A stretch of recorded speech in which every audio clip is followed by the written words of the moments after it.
آج عرفہ کا دن ہے، جمعے کا دن ہے، میرے کریم مولا سے یہ دعا کرتے ہیں، مولا آج کے دن ہمارے صغیرہ گناہ بھی معاف کر دے، ہمارے کبیرہ گناہ بھی معاف کر دے، اور اے اللہ بس اب اگلی زندگی ہمیں نیکیوں والی گزارنے کی توفیق عطا فرما۔ آج بڑا خوبصورت موضوع ہے، قرآن مجید فرقان حمید میں ایک بڑی پیاری آیت ہے۔ اللہ کریم ارشاد فرماتا ہے، سورہ حج ہے، آیت نمبر 28 ہے، پارہ 17 ہے۔ الحمدللہ ہم جمعے کا جب بیان یہاں کرتے ہیں تو ہماری کوشش یہ ہوتی ہے کہ باتیں قرآن کی جائیں، ذکر قرآن کا کیا جائے، قرآن کی کچھ آیتیں ہوں اور اس کا ترجمہ اور اس کی تفسیر ہم سمجھیں۔ آج قرآن پاک کی جو آیت ہے، اللہ فرماتا بسم اللہ الرحمن الرحیم وَيَذْكُرُ اسْمَ اللَّهِ فِي أَيَّامٍ مَّعْلُومَاتٍ عَلَىٰ مَا رَزَقَهُم مِّن بَهِيمَةِ الْأَنْعَامِ فَكُلُوا مِنْهَا وَأَطْعِمُوا الْبَائِسَ الْفَقِيرَ۔ ترجمہ کنز العرفان، آسان ترجمہ قرآن کنز العرفان۔ اور معلوم دنوں میں اللہ کے نام کو یاد کریں، اس بات پر کہ اللہ نے انہیں بے زمان مویشیوں سے رزق دیا، تو تم ان سے کھاؤ اور مصیبت زدہ محتاج کو کھلاؤ۔ سبحان اللہ، بڑے مقدس ایام ہیں، قربانی کے ایام ہیں۔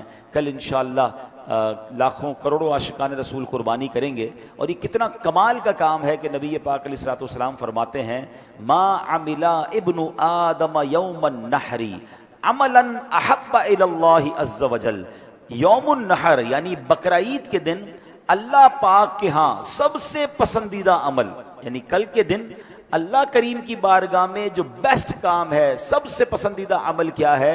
آقا فرمایا من ہراقتی دمن، یعنی وہ جانور کا، قربانی کے جانور کا خون بہانا ہے۔ یعنی یوم النحر سب سے افضل کام کیا ہے؟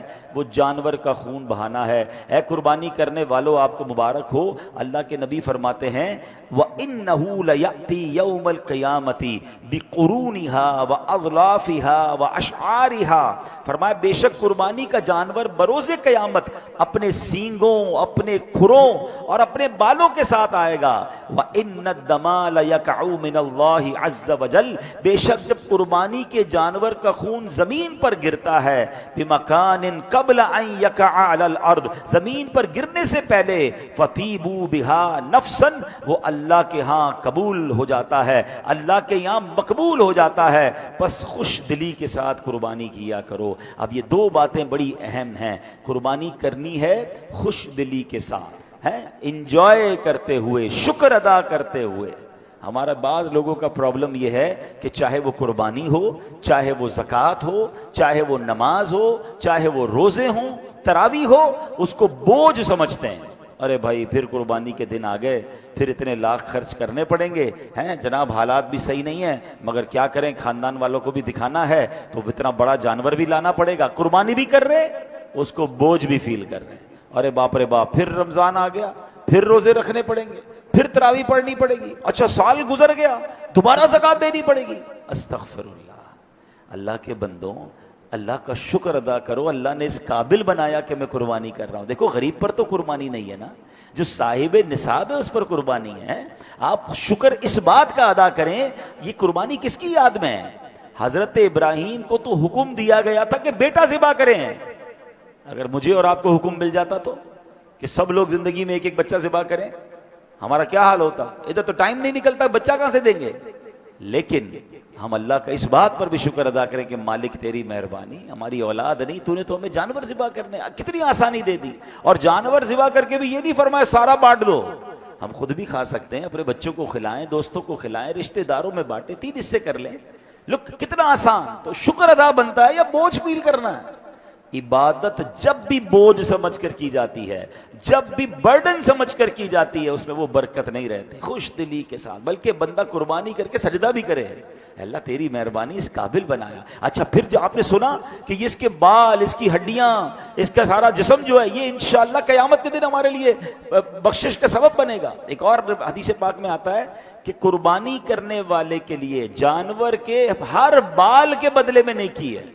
آپ سوچو نا، ایک بکرے میں کتنے بال ہوتے ہیں، ایک گائے میں کتنے بال ہوتے ہیں، آپ کی لاکھوں کروڑوں نیکیاں جمع ہو رہی ہیں۔ تو انجوائے اٹ، خوش دلی کے ساتھ۔ اور پھر جو خوبصورت بات نبی پاک نے شروع میں فرمائی کہ یوم النحر، یہ ذرا میں تھوڑا سا کانسیپٹ کلیئر کرنا چاہتا ہوں، سوشل میڈیا پہ لائیو بھی جا رہا ہے اور ینگسٹر بھی بیٹھے ہیں۔ کہ قربانی کے دن اللہ کے نزدیک سب سے افضل کام کیا بتایا؟ قربانی کرنا، خون بہانا جانور کا۔ اب یہاں جناب کچھ لوگ نیا دین لے کر آ جاتے ہیں سوشل میڈیا پہ، اور ہر سال کوئی نہ کوئی نیا شوشہ چھوڑ دیتے ہیں۔ اب جناب آئیں گے کچھ لوگ باتیں کرنے والے، ہو سکتا ہے کر رہے ہوں گے کہ جناب اتنے پیسے قربانی پر خرچ کرنے سے بہتر ہے کسی غریب کو دے دیں، ہیں جناب فلاں جگہ مسلمان پریشان ہیں وہاں خرچ کر دیں۔ اب آپ ذرا ان کی سازش سمجھیے، جب جب مسلمان اللہ کی راہ میں خرچ کریں گے نا، یہ جس بات پر وہ دین کے قریب ہوں گے وہاں یہ نئی فلسفی لے کر آئیں گے، جناب حج کرنے کی کیا ضرورت ہے، اتنے کروڑوں روپے خرچ ہو جاتے ہیں، فلاں جگہ پر مسلمان پریشان ہیں ان کو دے دو، قربانی کرنے کی کیا ضرورت ہے۔ اسی طرح ربیع الاول میں ان کو یاد آئے گا کہ جب مسلمان نبی پاک کی خوشی منائیں گے، ارے اللہ کے بندوں تمہیں اور کوئی خرچہ نظر نہیں آتا؟ جب شادیوں کے سیزن میں شہر کراچی میں ایک ایک شادی 10 کروڑ روپے کی ہو رہی ہوتی ہے، اور جناب لائنیں لگی ہوئی ہوتی ہیں بوتیک کے اوپر 10-10 20-20 لاکھ کا جوڑا لینے کے لیے، سارے ہال فل ہوتے ہیں، کبھی کوئی آپ نے بیان سنا کہ اتنی مہنگی شادی کرنے کی کیا ضرورت ہے؟ ارے بھائی جناب آپ اس کے بعد جو ہے غریبوں کی مدد کر دیں۔ یہ جب اللہ کے نام پر خرچ کرنے کی باری آتی ہے ان کو پرابلم کیوں ہوتی ہے؟ یہ پرابلم اصل سمجھیے، یہ غریبوں سے محبت نہیں ہے۔ آپ اچھا اب اگر ان کو غریبوں سے محبت ہے تو پھر ان کی نالج کہاں ہے؟ ارے قربانی میں جتنا غریبوں کا فائدہ ہے، میں نے کئی بیانات کیے ہوئے ہیں سوشل میڈیا پہ، آپ نے سنے ہوں گے، تھوڑا سا جائزہ پیش کر دیتا ہوں کہ آپ دیکھیں اکانومی کا بوسٹ ہی یہی ہوتا ہے، بزنس مین بیٹھے ہیں کہ امیر کی جیب سے پیسہ نکلے غریبوں کے پاس پہنچ جائے، یہ اکانومی کو بھی چلاتا ہے، معیشت کو بھی چلاتا ہے۔ اب مجھے بتائیں قربانی کس پر ہے؟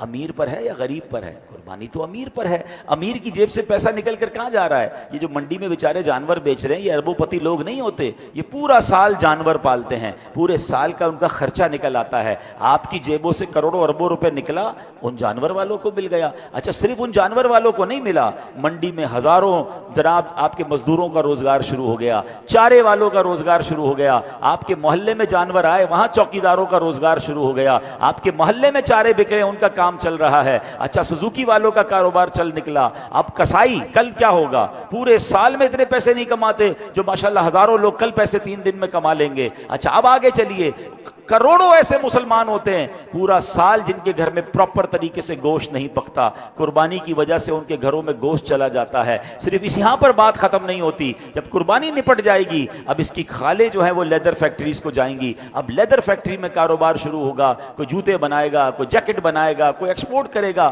ارے خدا کے بندوں صرف ایک شریعت کے حکم پر عمل کرنے کی وجہ سے کروڑوں غریبوں کا بھلا ہو رہا ہے، تو میں اپنی عقل سے فیصلہ کروں گا یا میری شریعت کی بات مانوں گا؟ مجھے ایک اور بات کا جواب دیجئے، یہ تو میں نے لاجک بیان کر دی، لوگ کہتے ہیں واہ بھائی واہ، واقعی بڑا غریبوں کا فائدہ ہے، مگر یاد رکھو میں ایمان والا ہوں، ہم مسلمان ہیں، ہم ایمان لائے ہیں، لاجک سمجھ آئے نہ آئے، اگر شریعت کا حکم ہے تو ہمارا کام وہاں لبیک کہنا ہے۔ میری عقل چھوٹی ہے، مجھے سمجھ نہیں آ رہا کہ یہ حکم کیوں ہے، تو یہ بات سمجھو یہ حکم ٹھیک نہیں ہے۔ اگر اللہ رسول کی طرف سے حکم ہے، شریعت کا حکم ہے، تو یہ ہر تھوڑے دنوں بعد کوئی بندہ سوشل میڈیا پر آ کر ہمارا دماغ خراب کرے اور ہم اس کی باتوں میں آ جائیں، وہ باتیں نہیں سننی ہیں۔ صدیوں سے مسلمانوں کا طریقہ یہی ہے، اور نبی پاک کا فرمان بھی آج آپ نے سن لیا کہ یوم النحر سب سے افضل کام اگر اللہ کی بارگاہ میں کوئی ہے تو وہ جانور کا خون بہانا ہے۔ اگر کوئی جناب کہے کہ جانور کاٹنے کی کیا ضرورت ہے، میں 5000 کلو گوشت خریدتا ہوں اور وہ بانٹ دیتا ہوں، پھر بھی ثواب وہ نہیں ملے گا، پھر بھی قربانی کا فریضہ ادا نہیں ہوگا۔ جانور ذبح کرنا یہ رب کو مطلوب ہے، یہ شریعت کو مطلوب ہے۔ اور یاد رکھنا اللہ کی بارگاہ میں گوشت نہیں جاتا، اللہ کی بارگاہ میں خون نہیں جاتا، اللہ کی بارگاہ میں ہماری نیتیں جاتی ہیں کہ اس بندے کو اپنے مال سے محبت ہے یا اس بندے کو رب سے محبت ہے۔ تو بہترین جانور قربان کریں، جس کو اللہ نے جیسی حیثیت دی ہے اپنی حیثیت کے مطابق قربان کرے، اور پھر اس کو تقسیم بھی اچھے طریقے سے کرے۔ یہ سارے فریج میں بھر لینا، اور جناب آج کل سنا ہے فریج والوں کے بھی ریٹ بڑھ گئے ہیں، اور جناب ڈی فریزر بھی رات کو بک رہے ہیں، تو یہ قربانی کے جانور۔ اچھا میں مزے کی بات بتاؤں، یہ یوم تشریق آگے جا کے سمجھاؤں گا آپ کو کہ آج سے یوم تشریق شروع ہو گیا ہے۔ ہر نماز کے بعد ہم نے 13 ذوالحجہ کی عصر تک تکبیر پڑھنی ہے، جو کہ واجب ہے، مگر لفظ تشریق کس کو کہتے ہیں پتہ ہے آپ کو؟ تشریق کے معنی ہے گوشت کو سکانا، یعنی پہلے زمانے میں تو فریج نہیں ہوتے تھے تو لوگ تھوڑا سا گوشت سکھا لیتے تھے، اور لیکن یہاں تو جناب پوری گائیں ڈی فریزر میں غائب کر دیتے ہیں اور کسی کو بھی نہیں دیتے۔